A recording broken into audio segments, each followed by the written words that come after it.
नमस्कार। आज हम एक बहुत ही चर्चित फिल्म पर बात करने वाले हैं। पायल कपाड़िया की 2024 की film all be imagine as light.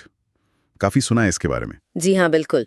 और हमारे पास इससे जुड़े कई स्रोत भी हैं, रिव्यूज हैं, कहानी का विश्लेषण है और हाँ, डायरेक्शन स्टाइल पर भी काफी अच्छी जानकारी मिली है। बढ़िया। तो कोशिश यही रहेगी कि इन सब स्रोतों से जो जरूरी बातें हैं वो निकालकर इस फिल्म की दुनिया को थोड़ा और समझें। और समझने को बहुत कुछ है जैसा लग रहा है। ये वही फिल्म है ना जिसने 77वें कान फिल्म फेस्टिवल में ग्रैंड प्रिक्स जीता? हाँ, बहुत बड़ी बात है ये। हाँ बिल्कुल, ग्रैंड प्रिक्स। और कहते हैं कि वहां 8 मिनट लंबा स्टैंडिंग ओवेशन मिला था। मतलब भारतीय सिनेमा के लिए तो वाकई ये एक बहुत ही खास पल था। यकीनन, ये पहचान ही बताती है कि फिल्म में जरूर कुछ गहरा, कुछ अलग है। तो कहानी क्या है? सुना है मुंबई में सेट है, 3 कामकाजी महिलाओं के बारे में। हाँ, बिल्कुल। कहानी मुंबई में रहने वाली 3 वर्किंग वुमन के इर्द गिर्द घूमती है। उनकी जिंदगियां, उनके सपने, उनकी कश्मकश। फिल्म बहुत बारीकी से देखती है इन सबको। तो फिर चलिए इन्हीं बारीकियों में जरा उतरते हैं। हमारे जो स्रोत हैं उनके मुताबिक कहानी की शुरुआत मुंबई शहर से होती है और ये सिर्फ एक बैकड्रॉप नहीं है ना? कुछ ज्यादा है। नहीं, बिल्कुल नहीं। सिर्फ बैकड्रॉप तो बिल्कुल नहीं है। जानकारी यही कहती है कि फिल्म शुरू होती है सुबह के धुंधलके वाले मुंबई से। वो बाजारों का सिमटना, लोकल ट्रेनों की भीड़, शहर की वो एक अपनी ऊर्जा होती है ना। हाँ, वो सुबह की भागम भाग। बिल्कुल, वो सब किरदारों की जिंदगी का हिस्सा है। तो मुंबई यहाँ सिर्फ एक शहर नहीं है, बल्कि एक तरह का जीता जागता किरदार है। कभी उनके अकेलेपन को और बढ़ाता है तो कभी अनजाने में उन्हें जोड़ता भी है। शहर की ये जो जटिलता है वो कहानी का एक अहम हिस्सा है। और इसी जटिल शहर में है हमारी 3 मुख्य पात्र। पहली है प्रभा, केरल से आई एक हेड नर्स। कनी कुसरोटी ने निभाया है किरदार। इनकी कहानी में एक ठहराव सा महसूस होता है, क्यों? हाँ, ठहराव भी है और गहरा अकेलापन भी। उनकी अरेंज्ड मैरिज हुई है, पति जर्मनी में है और सबसे अहम बात, 1 साल से कोई कांटेक्ट नहीं, कोई खबर नहीं। ओह।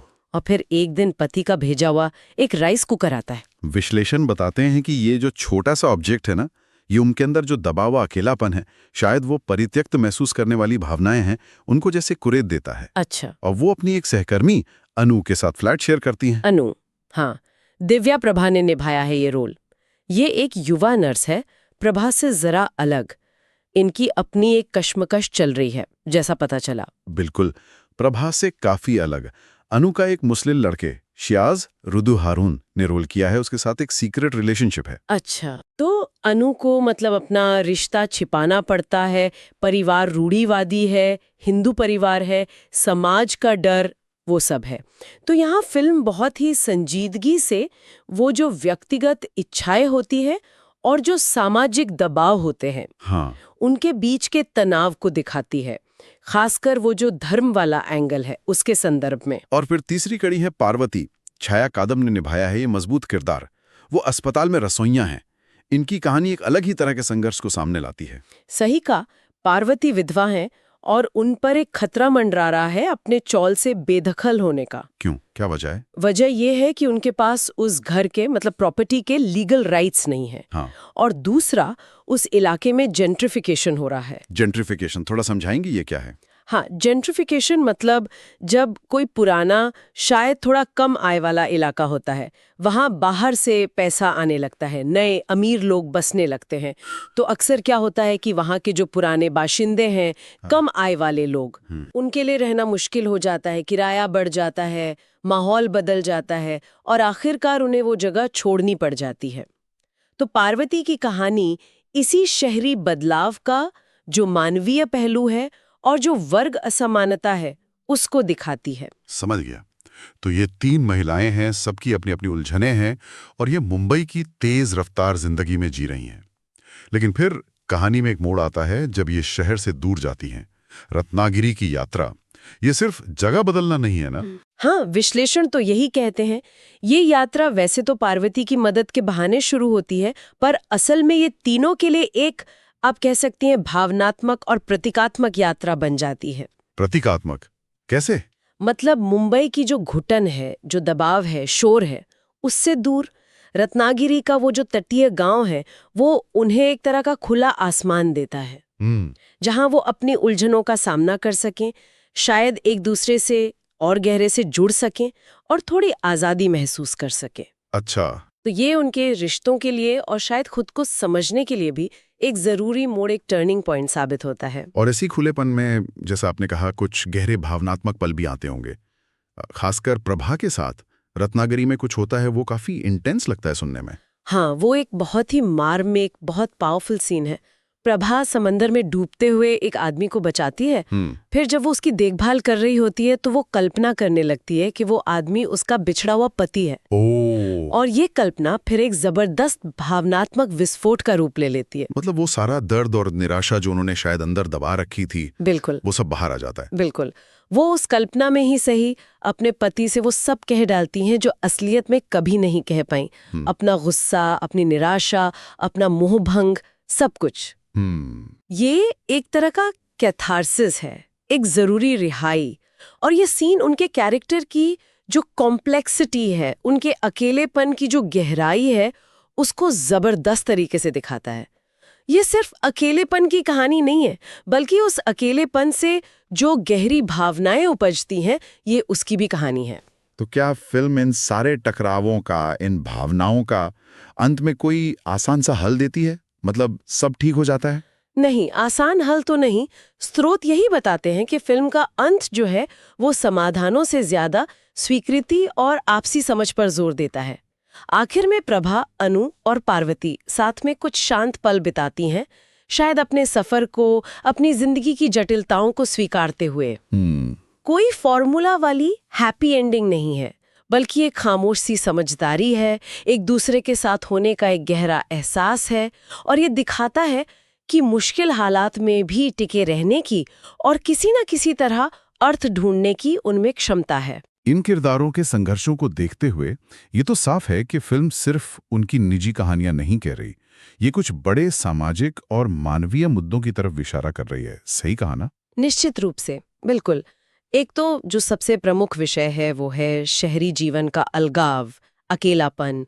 मुंबई जैसे बड़े महानगर में वो जो एक गहरे मानवीय जुड़ाव की तड़प होती है, हाँ, वो तो महसूस होता है बड़े शहरों में। बिल्कुल। फिल्म इसे किरदारों के रोजमर्रा के अनुभवों से दिखाती है। जैसे प्रभा का अपने खाली अपार्टमेंट में वो जो सूनापन महसूस होता है, वो। और महिला मित्रता का पहलू भी मुझे बहुत अहम लग रहा है।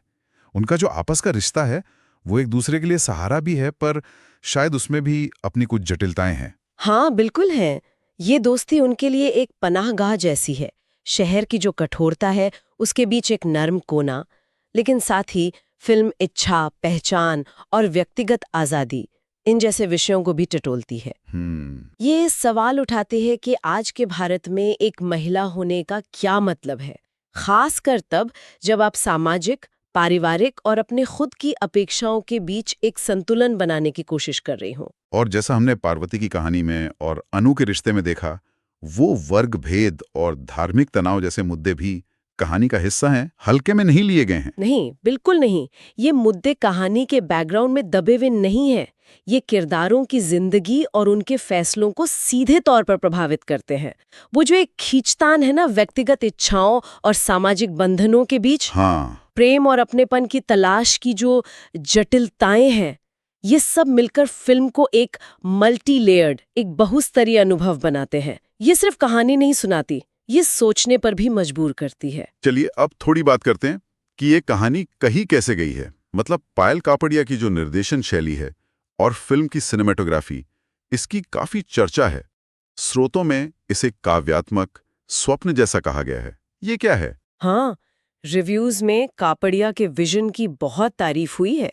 ऐसा कहा गया है कि वो यथार्थवाद को, यानी रोजमर्रा की जिंदगी की जो सच्चाई है, जो कभी-कभी कठोर भी होती है, उसको वो कभी-कभी लगभग अलौकिक सुंदरता के पलों के साथ मिला देती हैं। अच्छा, यथार्थ और सुंदरता का मेल। हाँ, इससे फिल्म में एक खास तरह का मूड बनता है, एक माहौल जो किरदारों की जो अंदरूनी दुनिया है उससे कहीं ना कहीं मेल खाता है। और सिनेमेटोग्राफी, सुना है कैमरा वर्क भी बहुत खास है।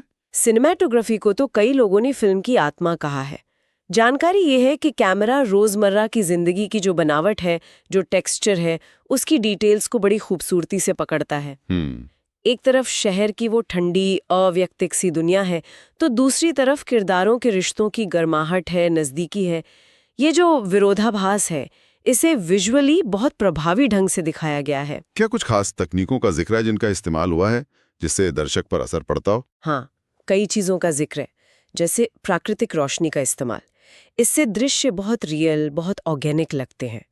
फिर इंटीमेट फ्रेमिंग है, मतलब क्लोज-अप शॉट्स जो हमें किरदारों के चेहरे के भावों और उनकी भावनाओं के बहुत करीब ले जाते हैं। अच्छा। कहीं-कहीं हैंडहेल्ड कैमरे का इस्तेमाल है, जो कुछ दृश्यों में एक गति, एक बेचैनी का एहसास देता है।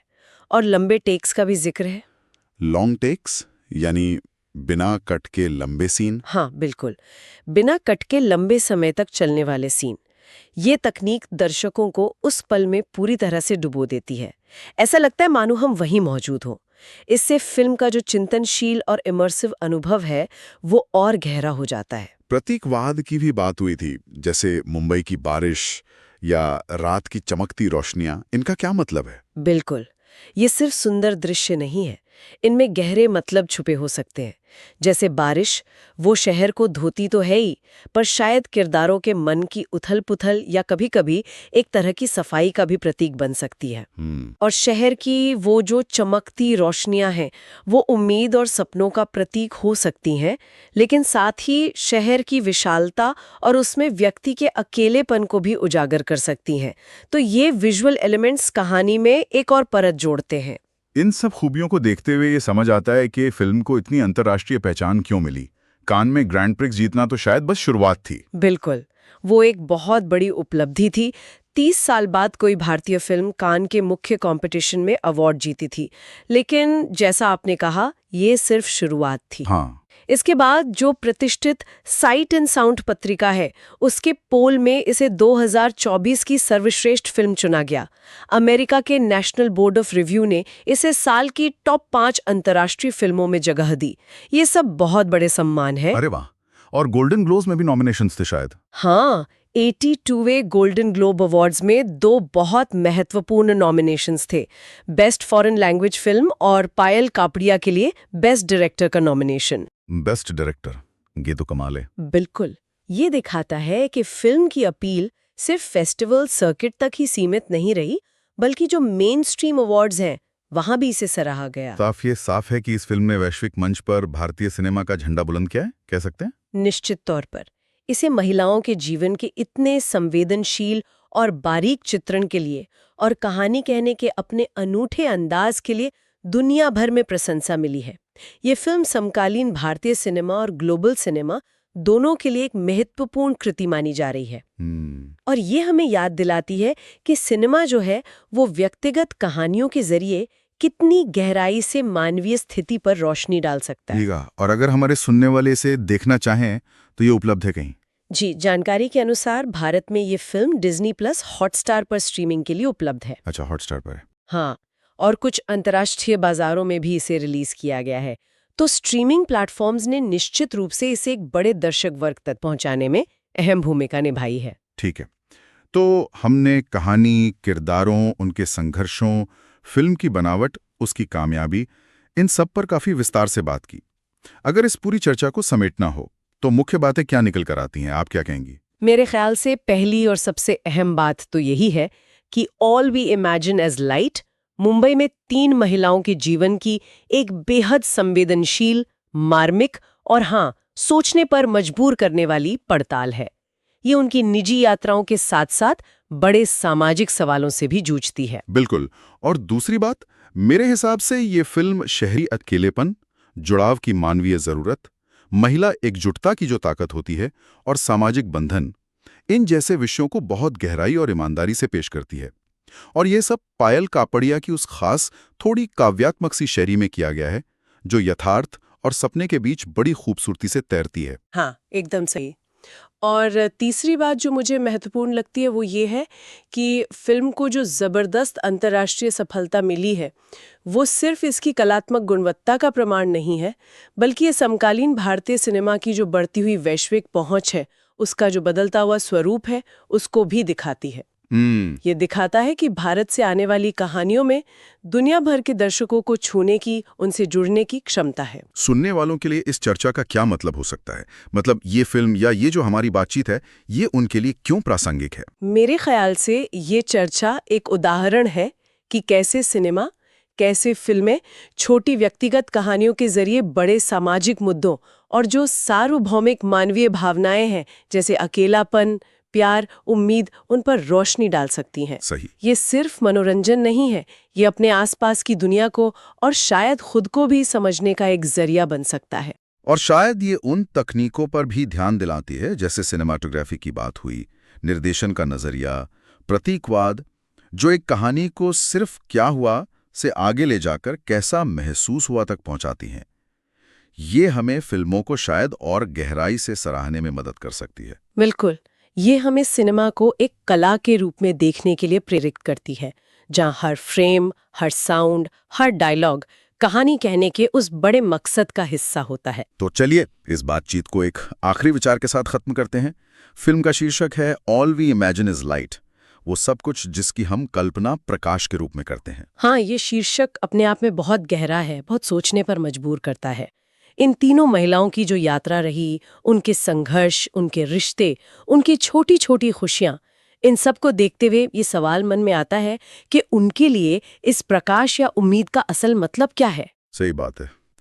क्या ये शहर की मुश्किलों से किसी तरह की आज़ादी पाना है, या अपने अंदर की शांति खोजना है, या फिर वो जो एक दूसरे की खामोश मौजूदगी है, जो समझ है, बस वही सुकून है, वही प्रकाश है। शायद इसका कोई एक सीधा जवाब नहीं है। शायद प्रकाश हर किसी के लिए कुछ अलग है, कुछ ऐसा जिसे वो अपनी कल्पना में, अपनी उम्मीदों में सहेज कर रखते हैं। ये एक ऐसा सवाल है जिसे दर्शक फिल्म देखने के बाद अपने साथ ले जा सकते हैं और शायद अपनी जिंदगी के संदर्भ में भी इस पर सोच सकते हैं कि उनके लिए प्रकाश क्या है।